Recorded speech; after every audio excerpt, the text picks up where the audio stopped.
The briefing room sat 3 levels beneath the Vatican archives.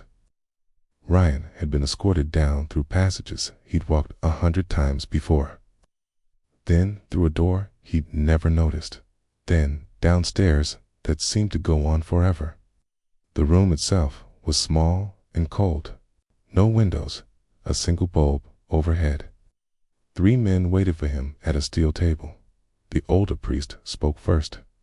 His name was Father Dominic, and Ryan had met him twice before during routine assignments. Dominic looked tired, but 2 assistants, flanking him, wore simple black cassocks and never looked up from their folded hands. "You've been selected for a delivery," Dominic said. Ryan nodded. He'd done deliveries before. Relics, documents, sealed correspondence between branches of the church. He was good at it because he didn't ask questions, and he always arrived on time. "This one is different," Dominic continued. He gestured to the table. An iron case sat between them. It was rectangular, about the size of a small suitcase, and covered in engravings Ryan couldn't read. The metal looked old. A sigil had been stamped. Into the top, circular and complex, with symbols that hurt to look at for too long. "You will deliver this to the gate below," Dominic said. Ryan waited for more. When nothing came, he asked, "Where's that?" "You'll be escorted to the entrance. From there, you go alone." "What's inside?" Dominic's hands tightened on the table. "You don't need to know." Ryan accepted this. He'd carried sealed items before. Okay. The church had its secrets, and his job was to move them from one place to another without asking why. It was a good job. Stable, predictable. He liked knowing what was expected of him. "How long will it take?" Ryan asked. "As long as it takes," one of the assistants said. His voice was flat. "Will I come back?" Dominic looked at him for the first time since Ryan had entered the room. The priest's eyes were red. "We hope so." Ryan reached for the case. The moment his fingers touched it, he felt warmth radiating through the iron. The case was heavy, but manageable. He lifted it and held it against his chest. The warmth spread through his shirt. "You leave now," Dominic said. The 2 assistants stood and walked to the door. Ryan followed. Dominic remained seated, staring at the empty table. The escorts led him deeper. They moved through corridors Ryan had never seen, past locked doors and empty airlofts where candles burned without holders.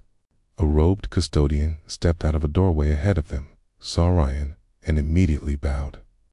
Ryan assumed the man was bowing to the case, not to him. The custodian stayed bent until they passed. The corridors sloped downward. The stone walls grew older, rougher, stained with moisture and age. The air thickened. Ryan's breathing felt heavier, each inhale taking more effort. The case grew warmer against his chest. They reached a reinforced door. It was steel, bolted into the stone with no handle or keyhole. One of the escorts pressed his palm against the surface, and the door slid open with a low, grinding sound. Beyond, it was darkness. "You go alone from here," the escort said. Ryan stepped through. The door closed behind him with a heavy clang, and the sound of the bolt sliding back into place echoed down the passage ahead. "Hush." He stood still, letting his eyes adjust. Candles lined the walls, old and dripping, their flames steady and unmoving. The passage stretched forward, sloping down at a gentle angle. Ryan started walking. The candles leaned toward him as he passed. He noticed at first with the ones on his left, their flames bending in his direction, even though there was no wind. Then the ones on his right did the same. Every flame he walked past tilted toward him, tracking his movement. Ryan focused on his breathing in and out, steady. He'd always been good at staying calm.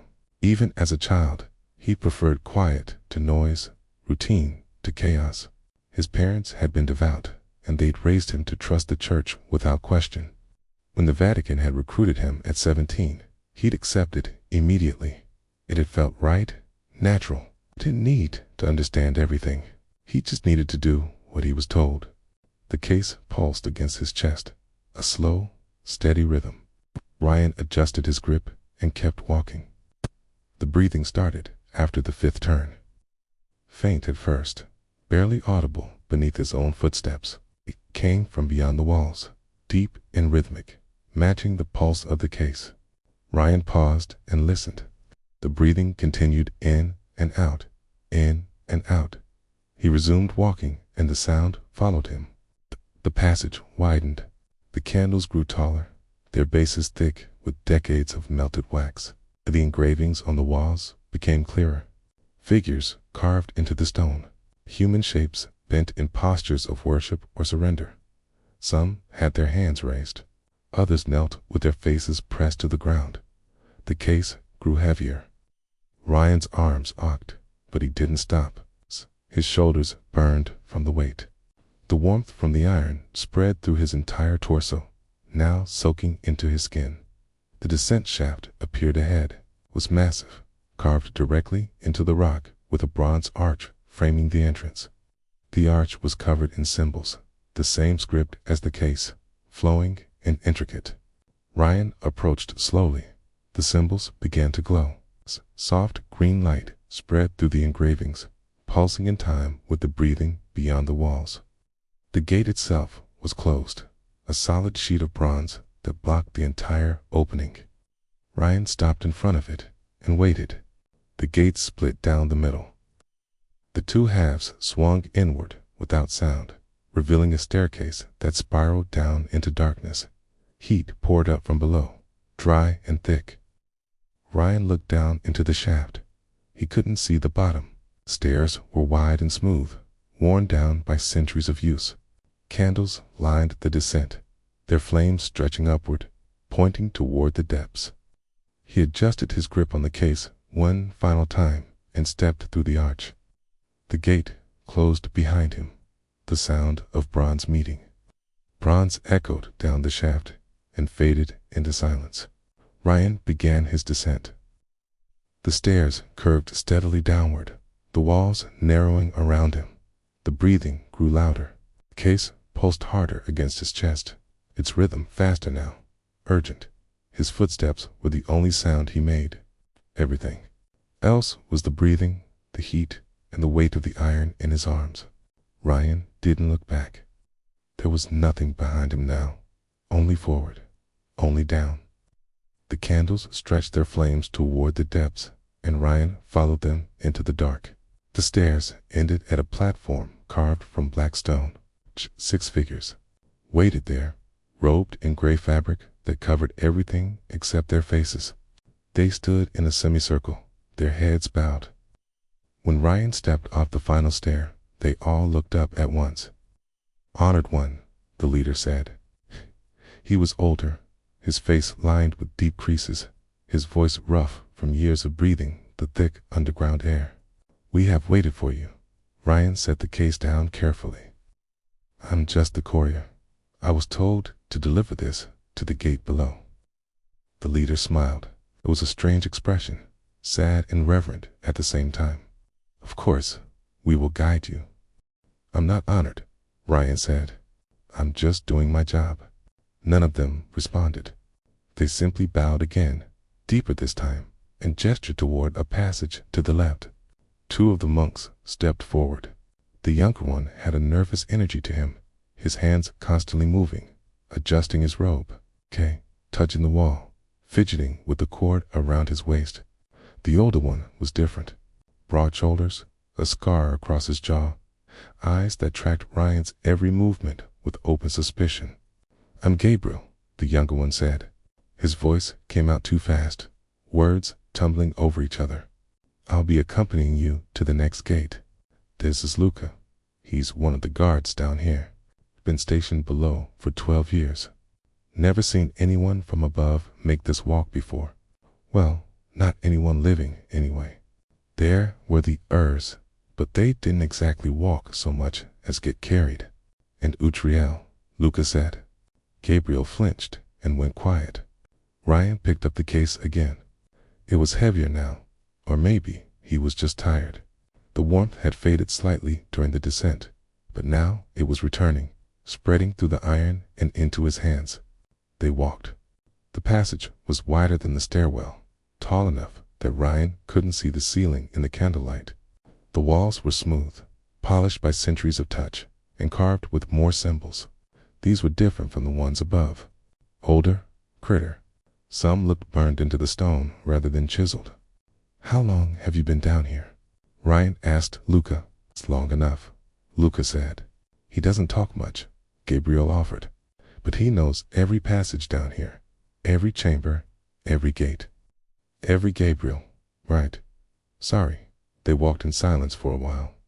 Ryan could feel Luca watching him. The guard stayed slightly behind, and to the right, his hand resting on something at his belt. A weapon, probably.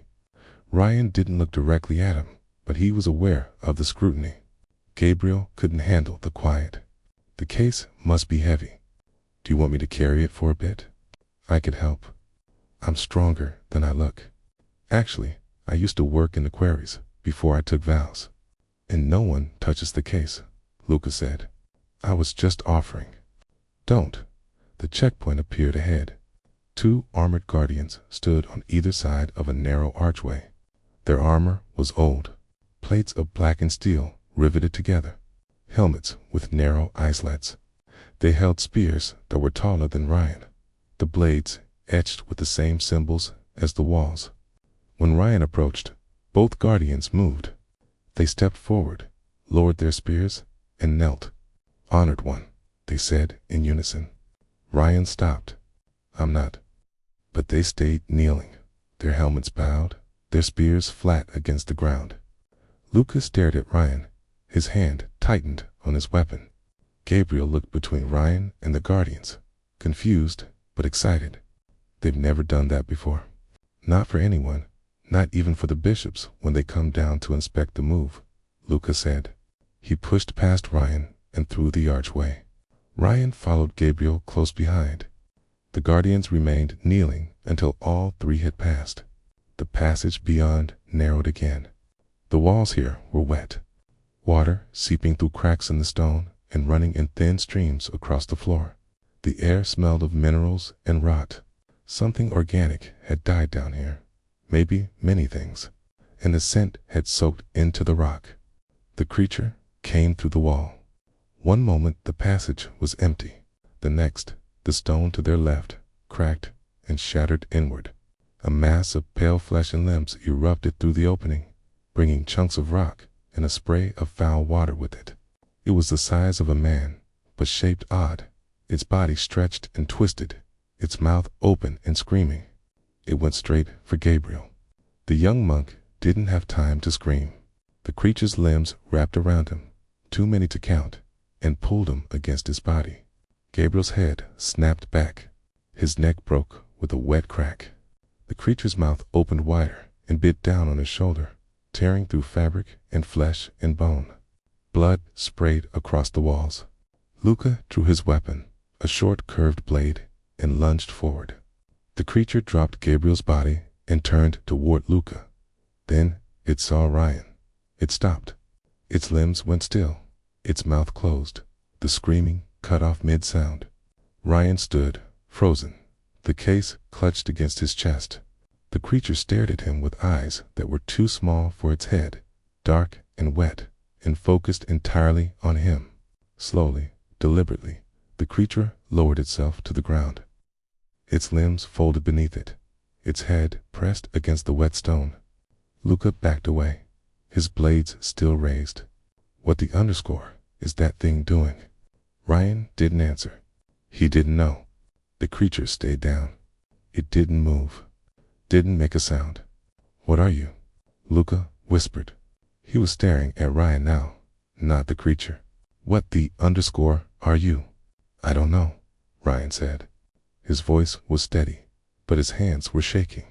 "I'm just a courier. I'm just supposed to deliver the case." Underscore Luca pointed his blade at Ryan. "That thing bowed to you. The guardians bowed to you. Everyone down here is treating you the way they'd treat." He stopped. His eyes widened. "What's in the case?" "I don't know." "Open it." "I can't." "Sealed." "Open it." Ryan took a step back. I don't have a key. I don't know what's inside. I was just told to deliver it. Luca advanced, his blade raised. You're lying. You have to be lying. No one walks down here unless they're— He stopped again, looked at the case, looked at Ryan. Unless they're already damned. The creature suddenly moved. It scuttled backward, retreating through the hole it had made in the wall. Within seconds, it was gone, leaving only Gabriel's torn body and the blood spreading across the wet floor. Luca lowered his blade slowly. His hand was shaking. We need to keep moving. Ryan said, I'm not going anywhere with you. Then stay here. Ryan stepped over Gabriel's body and kept walking. After a moment, he heard Luca following behind him, keeping his distance. The second gate appeared ahead. It was larger than the first, made of dark wood, reinforced with iron bands. Symbols covered every surface, carved deep and filled with something that gleamed in the candlelight. Ryan approached.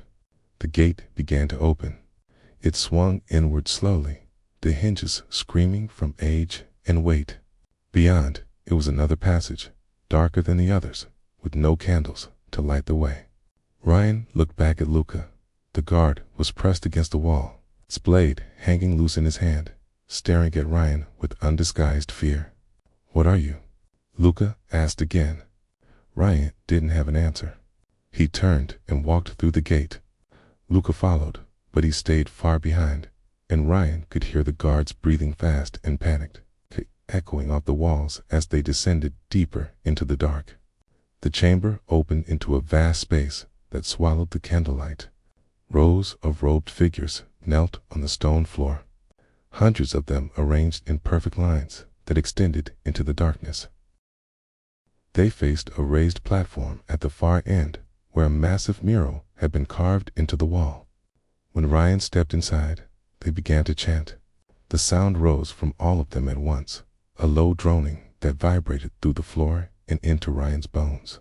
The words were Latin, Old Latin, the kind he'd heard in the deepest archives, but never spoken aloud. He recognized fragments: Sanctus, Descentus, Saint Descent, Delivered. Luca stopped at the threshold. I'm not going in there. Ryan kept walking. The case was burning now, the heat searing through his shirt and into his skin. He could smell fabric starting to singe, but he didn't put it down. He couldn't. His arms wouldn't obey him. The figures remained kneeling as he passed between their rows. Their heads stayed bowed. The chanting continued, steady and unrelenting. Ryan reached the platform and looked up at the mural. It was him. The face carved into the stone was his face. The same narrow jaw, the same straight nose, the same eyes set slightly too far apart.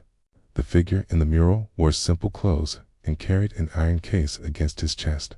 Behind him, carved in smaller detail, were scenes of his life.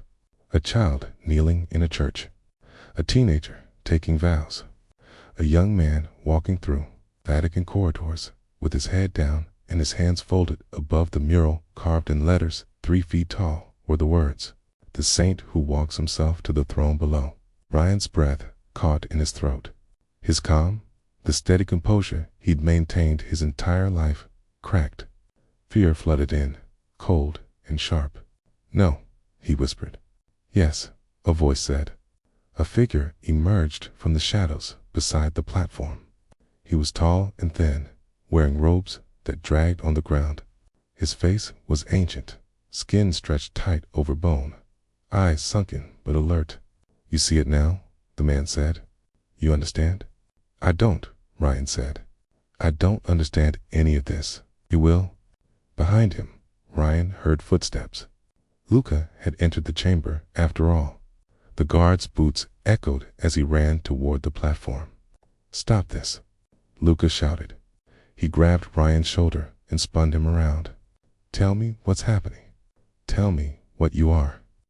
Ryan opened his mouth, but no words came. He didn't know what to say. He didn't know what he was. Luca's hands tightened. "You're not human. You can't be. Nothing human walks down here and has hell itself bow to them." guards appeared from the rows of kneeling figures.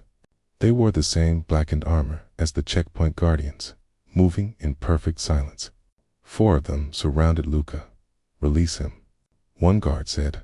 "Fuck you," Luca spat. "I want answers. I want to know why Gabriel died for this. I want to know what we've been protecting all these years." The thin man raised one hand. "He served his purpose, as did you." The guards moved. 2 grabbed Luca's arms and pulled him back. The third drew a long knife from his belt. Luca struggled. "Okay, no, wait. I didn't. I just want to know." The knife went into his throat. Clean, precise. The blade entered below his jaw and angled upward, severing everything vital in a single motion. Luca's eyes went wide. Blood poured from his mouth. The guards held him upright as he died, his body twitching, his legs giving out. They lowered him to the ground and stepped back. Ryan stared at the body, at the blood spreading across the stone, at Luca's face, frozen in shock and fear. "Why?" Ryan asked. His voice was hollow. "Because he questioned," the thin man said, "and there can be no questions. Not now. Not when you are so close." Case vibrated, a deep thrumming that started low and built rapidly. Ryan's hands burned where they touched the iron. The heat intensified, going from uncomfortable to agonizing in seconds. He tried to drop it, but his hands wouldn't open. His fingers were locked around the handle, muscles rigid and unresponsive. The case cracked. A thin line appeared along the top edge, glowing with red light that spilled out and illuminated Ryan's face. The thin man knelt. His ancient knees hit the stone with a hollow thud. "You were never the bearer," he said. "You are the delivered." "That doesn't make sense," Ryan said. He could barely think through the pain in his hands. "I'm just a courier. I've done this work for years. I'm nothing special." "You were made to believe that," the thin man said, "shaped from birth to be obedient, to accept without question, okay? To walk where you were told without hesitation or doubt. The church did this. They selected your parents, guided your education, monitored your development. Every choice you thought you made was calculated to ensure you would reach this moment." The case vibrated harder. The crack widened. "They feared you," the thin man continued. "Heaven feared you more, so they did the only thing they could. They convinced you that you were ordinary. They gave you a purpose so simple that you would never question it. And then they sent you here to the one place you were always meant to be." Ryan's mind reeled. His childhood, his parents' devotion, the way he'd always felt drawn to the church, the way opportunities had appeared exactly when he needed them, the way his life had been so perfectly stable and predictable. Not luck, not divine providence, manipulation. "I don't want this," Ryan said. "It does not matter what you want." The thin man said, "You are what you are, the saint, the bridge, the one who walks between heaven and hell, because neither can touch you directly." The case burst open. The iron split apart, the lid flying back on its hinges. Red light poured out, flooding the chamber. The chanting stopped. Every robed figure turned to look. Inside the case was nothing. No relic, no document, no artifact. Empty. There was never anything to deliver. The thin man said, "You are the delivery." The case was simply meant to get you here, to ensure you walked the path, to keep you moving forward, even when your instincts told you to stop. Ryan looked down at the empty case, at his burned hands, at the blood on the floor and the mural on the wall, and the hundreds of kneeling figures watching him. "What am I supposed to do?" he asked. The thin man smiled. "Keep walking." The robed figures lowered themselves fully to the ground, foreheads pressed to stone, arms spread wide. The thin man joined them, his ancient body folding down in perfect reverence. Ryan stood alone on the platform, surrounded by prostrated worshippers, staring at the empty case in his ruined hands. Behind the mural, a door opened. It was small, barely visible in the carved stone, but it swung inward to reveal another passage, deeper, darker, the final descent. Ryan dropped the case. It clattered to the platform and rolled to a stop at the edge. His hands throbbed, the skin red and blistered, but he could move them again. He looked at the open door, at the darkness beyond. He could turn back, run, fight his way to the surface, but he knew he wouldn't.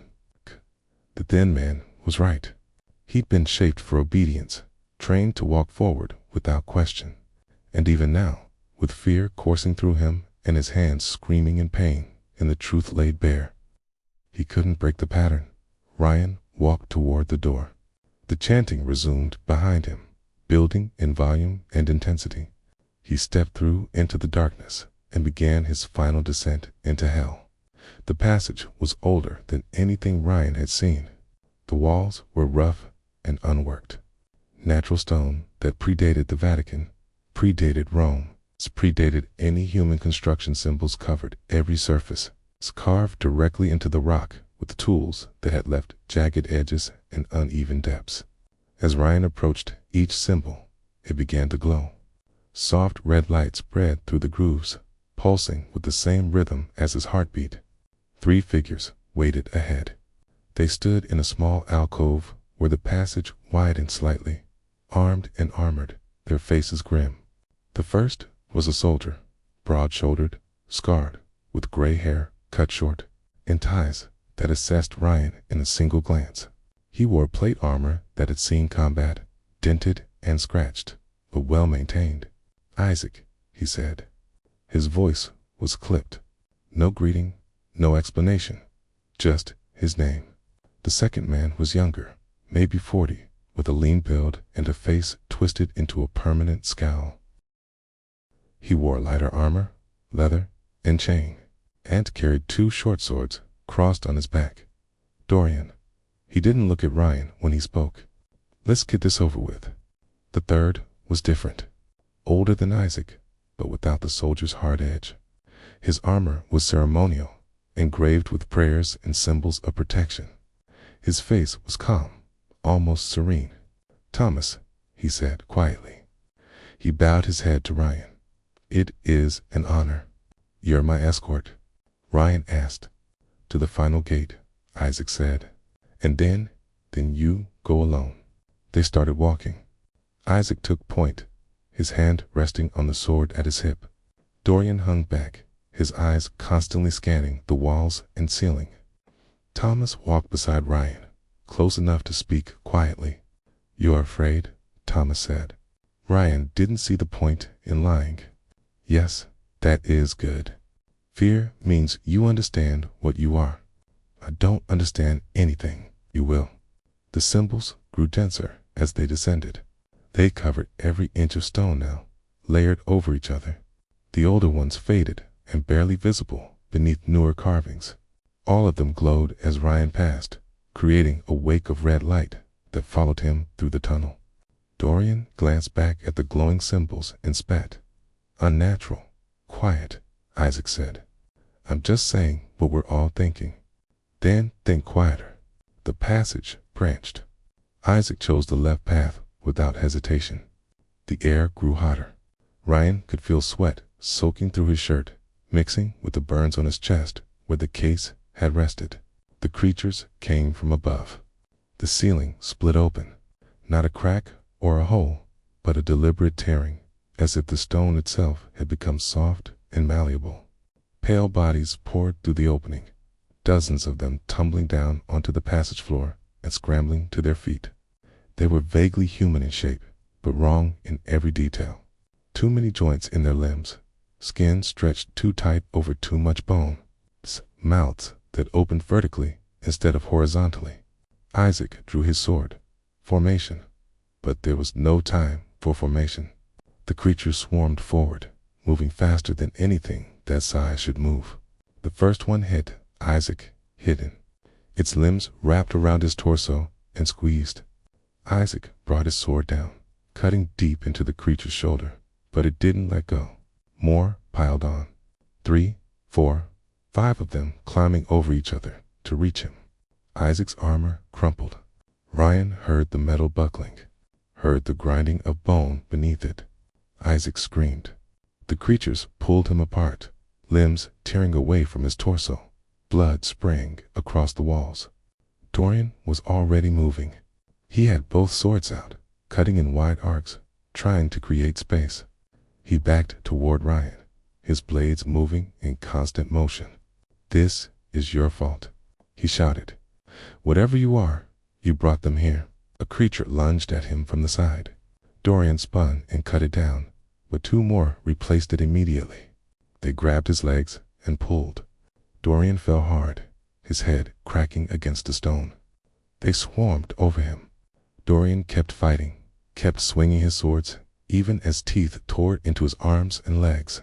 He was screaming curses, shouting at Ryan, his words dissolving into incoherent rage as the creatures ripped him open. Tomas grabbed Ryan's arm and pulled him forward. "Run." They ran.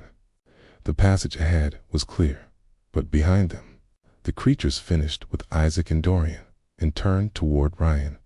The sound of their movement was deafening. Limbs scraping on stone, bodies colliding as they fought each other to be first. Thomas pushed Ryan ahead. "Go. Don't stop." A creature caught Thomas from behind. Its claws dug into his back, tearing through the ceremonial armor. Thomas stumbled, but kept moving, dragging Ryan forward, even as blood poured from the wounds.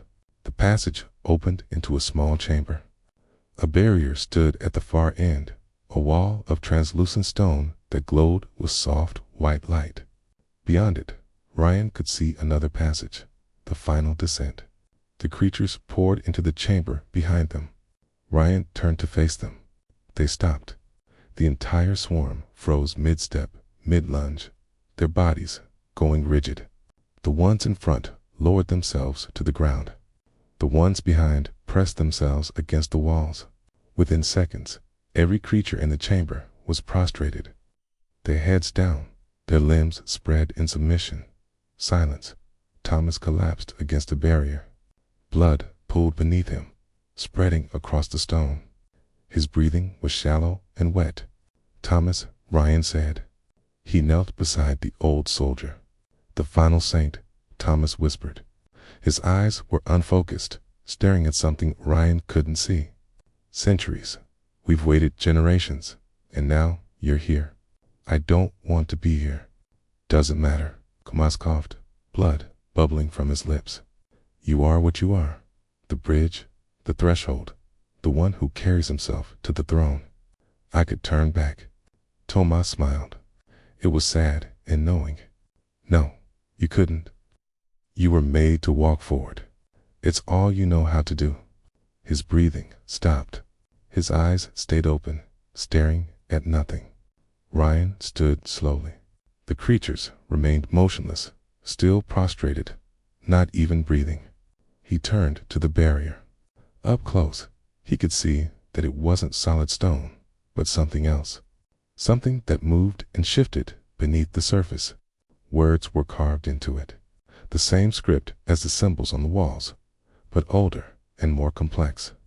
Ryan approached. The barrier began to dissolve. It didn't crack or shatter. It simply faded, the white light dimming until the stone became transparent, then translucent, then disappeared entirely. The passage beyond was revealed, sloping down at a steep angle, lit by a red glow that came from somewhere far below. Heat poured out. It was intense, dry, scorching the air in Ryan's lungs with each breath. He looked back at the creatures, at Thomas's body, at the blood on the walls and the torn remains of Isaac and Dorian. They had died protecting him or escorting him or ensuring he reached this point. It didn't matter which. They were dead, either way. Ryan faced the passage and started walking. The heat built with each step, growing from uncomfortable to painful to nearly unbearable. His skin felt tight, ready to split. His eyes watered and dried instantly. His throat burned. The passage ended at a final gate. It was massive, carved from a single piece of black stone, smooth and featureless, except for a single symbol in the center, a circle within a circle within a circle. Each layer rotating slowly around the others. Ryan stopped in front of it. The gate opened. It split vertically, the two halves grinding apart with a sound that resonated in Ryan's chest. Heat poured through the opening, a wave of scorching air that drove him back a step. Beyond the gate was a chamber so large he couldn't see the walls. Fire vents lined the floor, natural cracks in the earth that burned with steady flames. The ceiling was lost in darkness and smoke, and in the center, waiting, was a throne. Ryan took a breath, felt the heat sear his lungs, and stepped through the final gate into hell. The throne chamber stretched beyond measure. The walls were carved from dark stone, volcanic rock that had cooled into twisted formations. Fire vents split the floor in irregular patterns, each one burning with flames that produced no smoke. The heat was immense, pressing down from above and rising from below, trapping Ryan in a pocket of scorching air that made breathing feel like swallowing glass. The throne sat at the far end, carved from a single piece of obsidian. It was enormous, designed for someone much larger than human scale, its back rising 20 feet into the air. Symbols covered its surface, but these were different from the ones in the passages above. These moved, shifting and rearranging themselves in patterns that hurt to follow. Someone sat on the throne. He rose as Ryan entered. The movement was slow and deliberate, each motion measured and controlled. He stepped down from the raised platform and walked across the chamber floor toward Ryan. Lucifer was tall, not impossibly so, but enough that Ryan had to tilt his head back to meet his eyes. His face was human in structure, but perfect in execution. As if someone had taken the concept of a face and refined it beyond any natural occurrence. Dark hair, dark eyes, features that were neither cruel nor kind, but simply present. He wore simple robes, black and unadorned, no crown, no symbols of power, nothing to indicate what he was, except the way the flames bent toward him as he passed, the way the heat seemed to gather around him and settle at his feet. "You are early," Lucifer said. His voice was quiet, almost conversational. "We expected you in another decade, at least." Ryan's legs were shaking. His entire body was trembling from exhaustion and pain and fear. "I don't want to be here." "I know. Then let me go." Lucifer smiled. It was a sad expression, touched with something that might have been pity or regret. "You've walked here of your own will. Every step, every gate. You could have turned back at any point." "I couldn't," Ryan said. His voice cracked. "They made me this way. They shaped me so I'd walk here without stopping." "Yes, they did." Ryan felt something break inside him.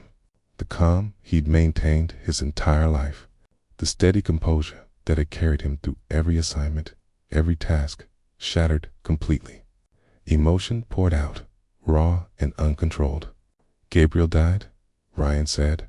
The words came out choked, strained. "Luca died, Isaac and Dorian and Thomas. They all died getting me here, and I don't even know why." "'Cause you are necessary," Lucifer said. "For what?" "Balance." Lucifer gestured to the chamber around them. "Heaven and hell exist in opposition. Light and dark, order and chaos. But between them, there must be something else. Someone who belongs to neither. Someone who can cross the threshold without being destroyed by it." "I'm just a courier," Ryan said. He was crying now, tears evaporating from his cheeks before they could fall. "I'm nobody." "You are the saint," Lucifer said. "The only true saint. Not holy, not damned, simply between." Ryan shook his head violently. "I don't want this. I never asked for this. No one asks for what they are, then change it. You're Lucifer. You're supposed to have power." "I have power over hell," Lucifer said. His voice remained calm, patient. "Not over what you are. That was decided long before you were born, before the Vatican existed, before humanity understood what it was building toward." "I don't understand." Lucifer moved closer. He was only a few feet away now. Close enough that Ryan could see his eyes clearly. They were dark, endless, containing depths that Ryan's mind couldn't process. The church knew, Lucifer said. Centuries ago, they found texts that predicted you. A child born without allegiance to heaven or hell. Someone who could walk between the realms without triggering the mechanisms that keep us separate. We're terrified.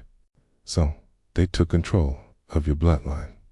They shaped your family generation after generation, ensuring that when you were finally born, you would be too obedient to resist, too conditioned to question. Ryan thought of his parents, their devotion. The way they'd raised him to accept without asking why. The way the church had always been there, guiding every choice, providing every opportunity. They sent me here to die, Ryan said. No, Lucifer said. They sent you here because they didn't know what else to do with you. Heaven wanted you destroyed. Hell wanted you claimed. The church wanted you contained. So, they did the only thing they could. They sent you to me and hoped I would make the choice for them. So what choice? Lucifer extended his hand. You can leave. Walk back through the gates. Return to the surface. Live out your life as a courier. They will not stop you. They will pretend none of this happened. And if I stay, then you become what you were meant to be. The bridge, the threshold, the saint who sits neither in heaven nor hell, but between them, maintaining the balance that keeps both from consuming everything. Ryan stared at the extended hand, at Lucifer's calm face, at the throne behind him, massive and waiting. Those people died for nothing, Ryan whispered. They died so you could reach this choice, Lucifer said. What you decide now determines whether their deaths had meaning. Ryan felt the weight of it. Not the iron case this time, but something heavier. The weight of all those lives. Gabriel's nervous energy. Luca's fear and anger. Isaac's professionalism. Dorian's bitterness. Thomas's faith. All of them gone. Their blood marking the path Ryan had walked. He thought about going back, about the surface, about continuing his work as a courier, pretending he'd never seen any of this. But he knew he couldn't. The pattern was too strong. His entire life had been moving toward this moment. Every choice he'd made, every step he'd taken, had brought him here. Turning back now would break something fundamental in him. Something that had been carefully constructed over decades of conditioning. He was made to obey, made to walk forward without question, made to accept his purpose, even when it terrified him. Ryan looked at Lucifer's hand at the throne beyond, at the chamber that would be his forever. I don't have a choice, he said quietly. I never did. No, Lucifer agreed. But acknowledging that is a choice in itself. Ryan's legs gave out. He sank to his knees on the burning stone, the heat searing through his clothes and into his skin. He bowed his head. Lucifer stepped forward and placed his hand on Ryan's shoulder. The touch was gentle, almost kind. You are the final saint, Lucifer said softly. The one who walks himself to the throne. Rest now. Your journey is complete. Kay did, not disappearing, but becoming bearable, settling into Ryan's body and spreading through his bones. The pain vanished. The exhaustion lifted everything that had driven him forward, that had kept him moving through fear and doubt, simply stopped. Ryan became still. His breathing slowed. His heartbeat quieted. The trembling in his muscles ceased. He remained kneeling, Lucifer's hand on his shoulder, his head bowed in perfect submission. The flames in the vents dimmed. The red light that filled the chamber faded to amber, then to a soft orange glow. Shadows gathered in the corners, creeping across the floor, covering the walls. Lucifer withdrew his hand and stepped back. He looked down at Ryan's kneeling form, at the saint who had finally arrived after centuries of waiting, and his expression remained unreadable. Welcome home, Lucifer said. The chamber fell into darkness. The flames guttered and died one by one, until only a single vent remained burning at the base of the throne. In its faint light, Ryan knelt, perfectly still, perfectly obedient, exactly as he had been shaped to be. The saint who delivered himself, the bridge that would hold forever. The final piece of the balance between heaven and hell, locked into place at last. And in the darkness above, the Vatican sealed its gates and erased all record of the courier who had disappeared into the depths, never to return.